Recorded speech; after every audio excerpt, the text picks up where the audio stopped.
Good, pasti ada pelajaran tetap.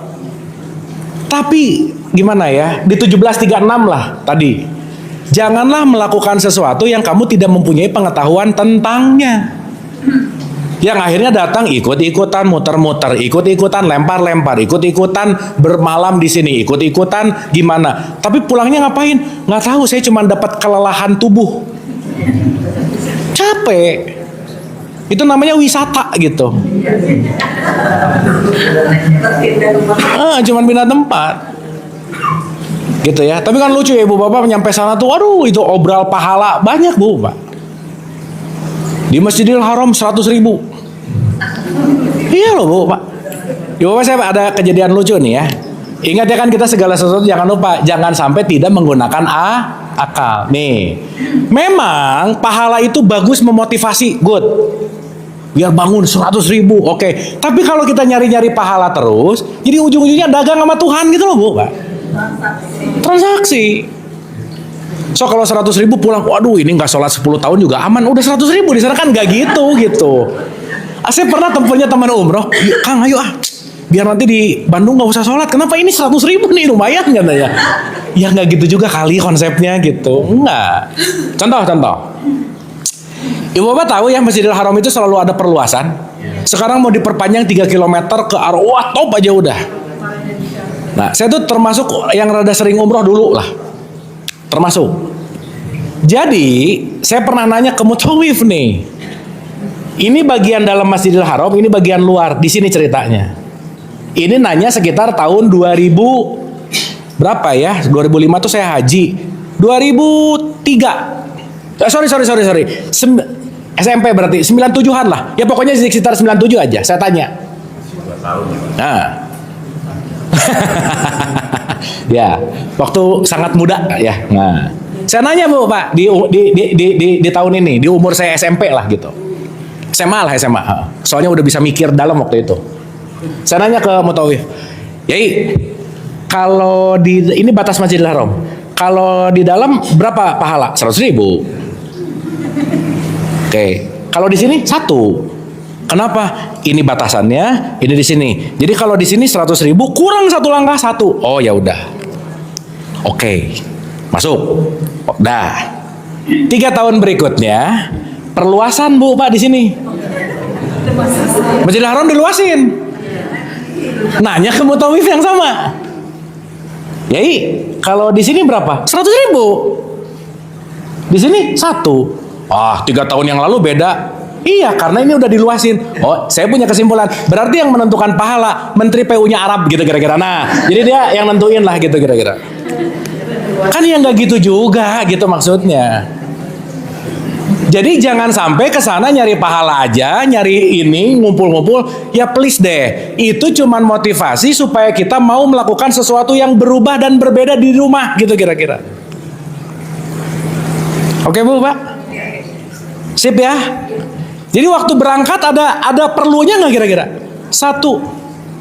Ketika kamu berangkat 9 hari atau 30 hari, sebisa mungkin jangan melakukan hal yang sama ketika lagi ada di rumah. Kenapa? Kamu melakukan sesuatu yang di luar kebiasaanmu supaya kamu melakukan sesuatu yang tidak dalam konteks yang namanya habits gitu kira-kira. Contoh. Ini sih kalau profesor saya tuh nulis buku sadis judulnya Bu Pak. Bukunya rada kontroversi, judulnya gini, Mekah seperti Las Vegas sekarang. Iya, kenapa? Karena di situ sudah, Ibu Bapak kalau keluar dari Masjidil Haram, mau parfum, mau apa, udah lupa tuh semua, blast gitu. Karena sudah menjadi luxury gitu.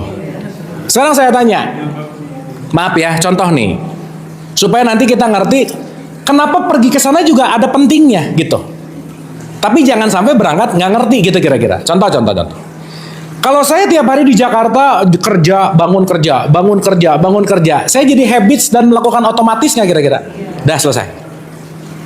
Berarti untuk melubah karakter habit saya perlu melakukan sesuatu yang di luar kebiasaan. Bahasa anak-anak sekarang healing. Oke? Nah, salah satu metodologi yang terbaik konteksnya ketika kita mau keluar dari kebiasaan lama, ya keluar rumah. Salah satunya umroh dan haji. Berarti melakukan hal yang berbeda dari sini nggak kira-kira? Ya ibu bapak maaf banget ya, kalau di Jakarta shopping, datang ke sana shopping, apa bedanya? Di sini selfie, di sana selfie, apa bedanya? Betul nggak? Jadi cuman pindah tempat sholat, pindah tempat bobo, tapi habits barunya nggak dapet gitu kira-kira. Jadi berangkat ke sana salah satunya untuk apa? Untuk melepaskan habits lama, pulang comeback, new habits, itulah mabrur, kita akan masuk kepada kesadaran yang lebih baik gitu loh. Oke? Aduh diam gini ibu bapak, oke nggak ini? Asar jam berapa ya? Masih oke. Ya saya suka ini nih di sini ya, ngeliat-liat jam. Oke bu pak, clear ya? Berarti ulang nih. Barang siapa memasukinya, makom Ibrahim, menjadi amanlah dia. Kira-kira memasuki makom Ibrahim, langkah gini, atau merubah pola perspektif kesadaran yang mana? Kesadaran. Nah, ini untuk diketahui nih. Orang-orang yang masih didominasi oleh kebinatangan fisiologisnya, level terluar dalam kondisi jiwa itu disebut amarah. Apa bu pak? Pokoknya marah gara-gara dia, beli gara-gara dia, ngapa-ngapain gara-gara dia. Berarti kita didrive, dikontrol oleh reaktif gara-gara faktor eksternal.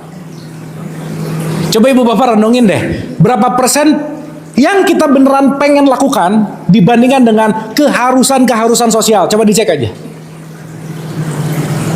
Ya, beli ah kenapa? Tetangga juga beli. Ke situ ah kenapa? Orang lain juga gitu.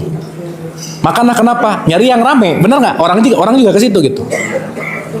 Artinya di level amarah ini kalau dalam perspektif Ibnu Arabi adalah level jiwa yang paling rendah. Kenapa? Kita dikontrol oleh orang lain.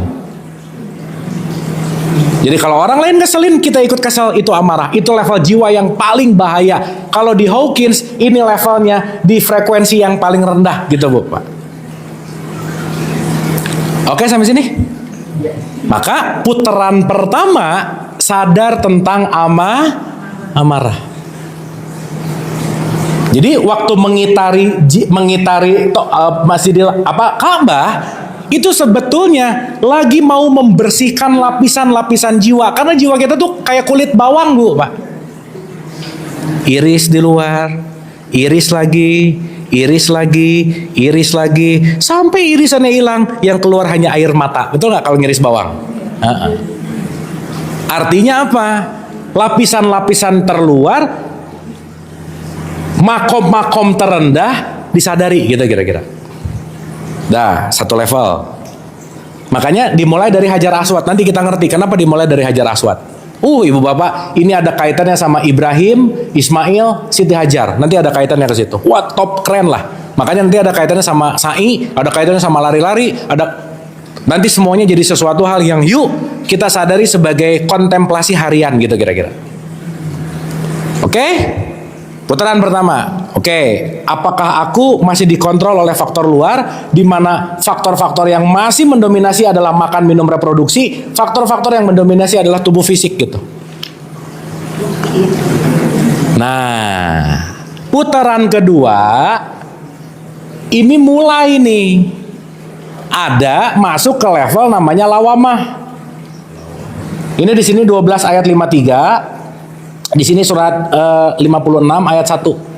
75 Al-Waqiah 75 ayat 1 dan 2. Di situ ada kata-kata nafsul lawamah.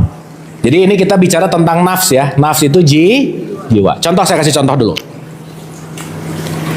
Ibu bapak yang lebih sering kita reaksi dulu baru mikir atau mikir dulu baru reaksi? Nah, saya udah tahu sih jawabannya, cuman basa-basi nanyanya ya. Ya. Kalau udah pakai ihram, setengahnya ada switching nih. Contoh, saya selalu menggambarkan supaya mudah. Ibu ngelihat anaknya ngeselin. Begitu ngelihat anaknya ngeselin, nggak bibu, nggak nanya, langsung marah. Kamu bok, dimarahin aja anaknya. Udah capek, masuk kamar. Begitu duduk, ada rasa, aduh kenapa tadi harus gitu ya? Pernah gitu nggak ibu-ibu?